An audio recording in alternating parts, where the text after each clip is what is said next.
para presentarme, y creo que antes no lo hice del todo. Yo me llamo Vito Silva y soy el director en Axos, que es una empresa del grupo Aire Limpio.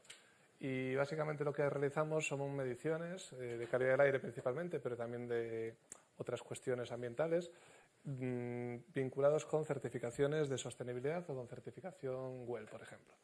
Entonces, vengo a hablaros un poco de qué manera dado que la temática hoy es un poco el tema de la calidad del aire y demás, de qué manera los diferentes certificados requieren la realización de mediciones y de qué características, ¿no?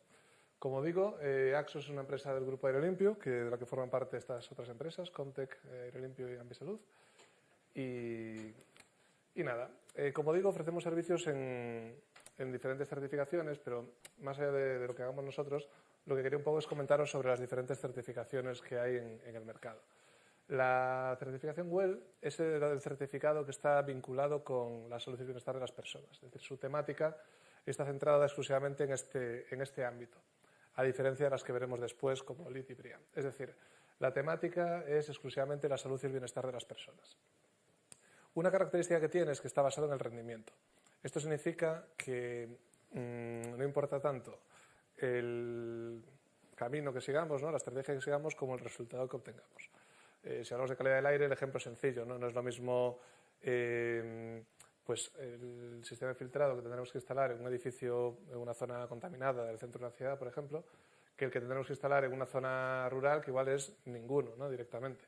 Entonces, lógicamente la calidad del aire interior dependerá, entre otras cosas, de la calidad del aire exterior y también de otras cuestiones, ¿no?, que pasen dentro del edificio. Y la última característica así principal es que requiere un proceso de recertificación, es decir, que se debe mantener en el tiempo esta certificación, renovándola cada 3 años. Bien, ¿de qué manera se aborda el tema de la calidad del aire desde la certificación WELL? En WELL, la calidad del aire es una de las 10 categorías, es decir, una de las 10 categorías es la de calidad del aire, y lo que nos piden es cuestiones como medir diferentes contaminantes en el aire. Es decir, se realiza una serie de mediciones dentro del edificio en las que se miden cuestiones como contaminantes orgánicos, como son los compuestos orgánicos volátiles o el formaldehído, partículas en suspensión, PM2,5 y PM10, o gases inorgánicos, como son el ozono, el monóxido de carbono, el dióxido de nitrógeno, y ya está. Luego, además, también, como digo, la única temática no es la de la calidad del aire, sino que también se centra en otros ámbitos de la salud, como es la calidad del agua, la calidad de la iluminación, el confort térmico o el confort acústico. Es decir, todo esto requiere que se hagan mediciones específicas al respecto. Existe una modalidad de certificación que se denomina el WELL Performance Rating, que es específica, digamos que aborda solamente estas cuestiones vinculadas con las mediciones y con el rendimiento. Y bueno, creo que es muy interesante porque en algunos casos la certificación WELL normal, digamos, abarca otras cuestiones como políticas de uso, etcétera, que no siempre son posibles de implementar, sobre todo en edificios, por ejemplo, donde el propietario quiera certificar el edificio pero luego se lo alquila a un tercero, ¿no? O sea, donde no se pueden implementar políticas de uso hacia los empleados o hacia los usuarios del mismo.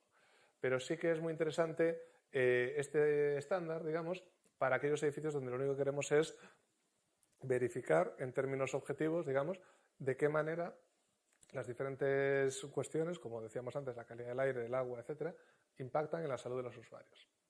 Hay que decir que todas estas medidas que integra la certificación tienen un respaldo científico, por lo que, bueno, digamos que es un soporte bastante importante, digamos, a los criterios que aquí se establecen. Este WELL Performance Rating se organiza pues, un poco en las categorías que decíamos antes, es decir, calidad del aire, calidad del agua, calidad de la iluminación, confort térmico y confort acústico. Y añade 2 más. Una que tiene que ver con la monitorización, pues la monitorización de principalmente calidad del aire o confort térmico. Antes algún compañero habló sobre sistemas de ventilación, ¿no?, que se activaban automáticamente en función del porcentaje de una relativa o la presencia de compuestos orgánicos volátiles o lo que fuera, o del CO2. Pues bueno, eso al final lo que es un sensor que lo que está haciendo es monitorizar la calidad del aire y dar una respuesta, en este caso al sistema de ventilación, en consecuencia. Bueno, pues aquí lo que hablamos es un poco de eso, no necesariamente vinculado a un sistema de extracción, pero sí al hecho de monitorizar y conocer la calidad del aire en los espacios para poder actuar, bien sea de forma más o menos automatizada, para mejorar esa calidad, ¿no? El fin último no es medir, el fin último es que la calidad del aire sea buena. Para eso medir es una herramienta. Y por último hay una categoría que tiene que ver con la experiencia de los usuarios. Es decir, que se complementa todo lo que son mediciones objetivas con las mediciones, o con, mejor dicho, con las percepciones subjetivas de los usuarios. ¿Por qué es importante esto?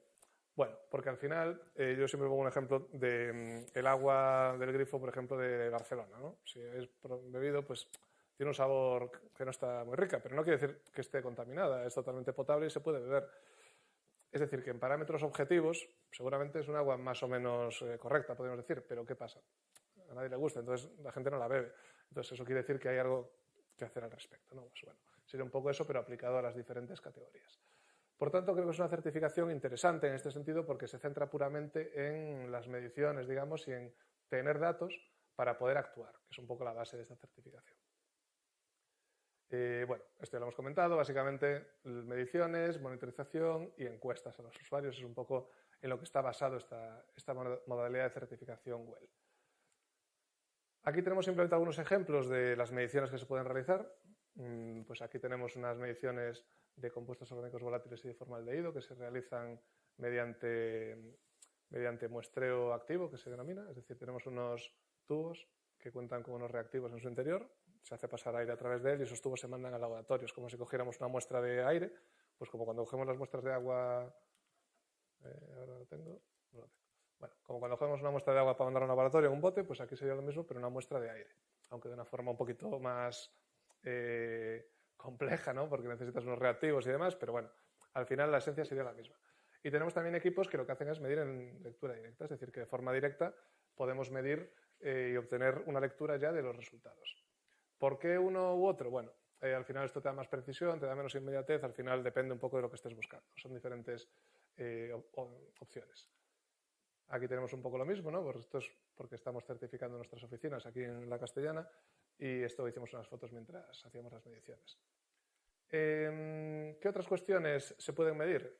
Pues vinculado con la calidad del aire, los caudales. Los caudales de los conductos, en teoría, ¿no?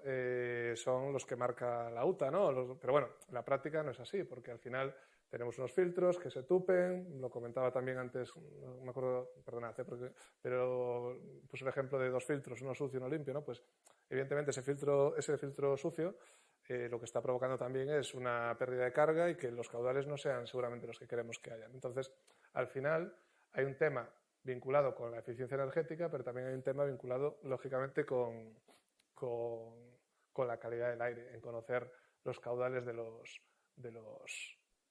aire que circula por los conductos. Vamos. Podemos hablar de, bueno, esta foto se ve fatal, pero pretende ser un sistema de filtrado del aire, ¿no? En este caso por ultravioleta y al fondo con filtro de polarización activa. Da igual, el ejemplo que queramos poner, podemos usar filtros de partículas normales, da igual, es decir, en función del problema que tengamos, lo que decíamos al principio, la solución deberá ser una u otra, ¿no? Pues en unos casos, si no tenemos recirculación, pues no necesitaremos filtros de ultravioleta porque no tenemos que eliminar esos microorganismos. Si tenemos una zona poco contaminada, no necesitaremos un superfiltro de partículas, dependerá un poco del entorno y del uso que tenga el edificio.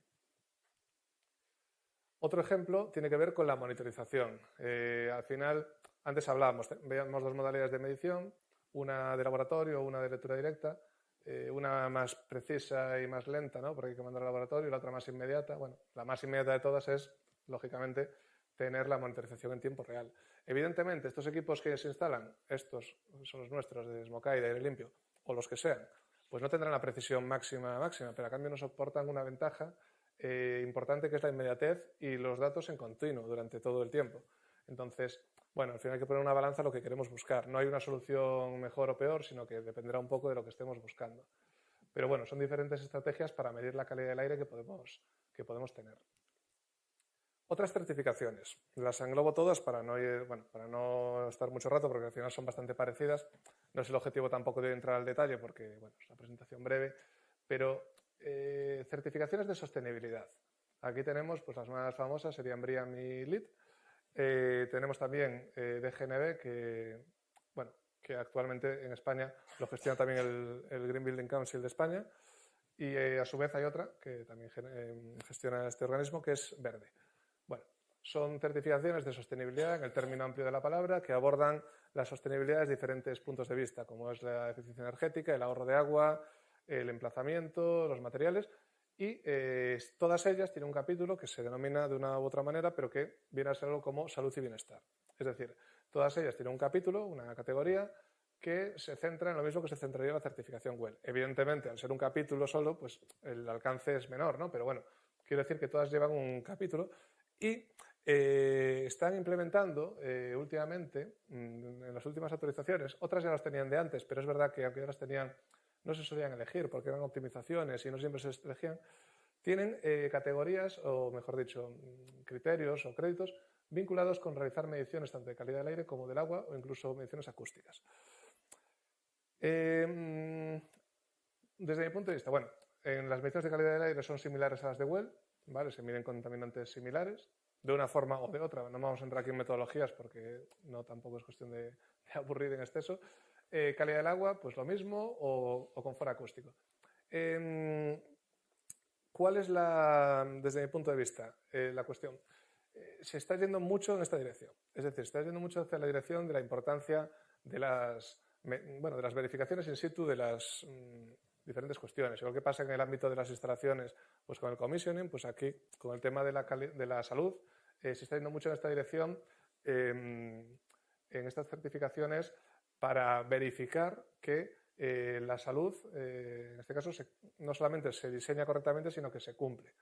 Y reitero lo que decía antes, ¿no? Al final, los filtros que necesitamos, es muy difícil saber exactamente qué filtro necesitamos sin saber qué calidad del aire hay fuera o sin saber qué calidad del aire hay dentro, qué uso pretendemos darle al edificio. Entonces, es importante medir y reaccionar en consecuencia. Los filtros pueden ser una solución, la otra solución puede ser el caudal de ventilación, dependerá o podrá haber otras, pero desde luego tener la información es importante. Y esto es algo que estas certificaciones abarcan en mayor o menor medida y que en algunos casos son obligatorias, en otros son opcionales, pero lo que sí que estamos viendo es que en aquellas que son opcionales cada vez se eligen más este tipo de opciones, pues porque cada vez se ve más el valor de conocer, ¿no?, la calidad del aire que tenemos. El ejemplo que ponía antes el compañero es representativo, ¿no? En el agua, a priori, por el color te fías, bueno, más o menos ves si el agua está muy sucia o muy limpia, pero el aire no es tan sencillo. Entonces, bueno, aquí un poco la importancia de estas cuestiones. Otras cuestiones vinculadas con realizar auditorías o mediciones que se pueden realizar en estas certificaciones. Bueno, hemos hablado del commissioning, la monitorización de calidad del aire, estudio de materiales, de amianto, de plomo, presencia de materiales peligrosos, digamos. Lógicamente, nos decía que el ayuntamiento, no me acuerdo qué organismo era, perdona, daba ayudas para la retirada del amianto, ¿no?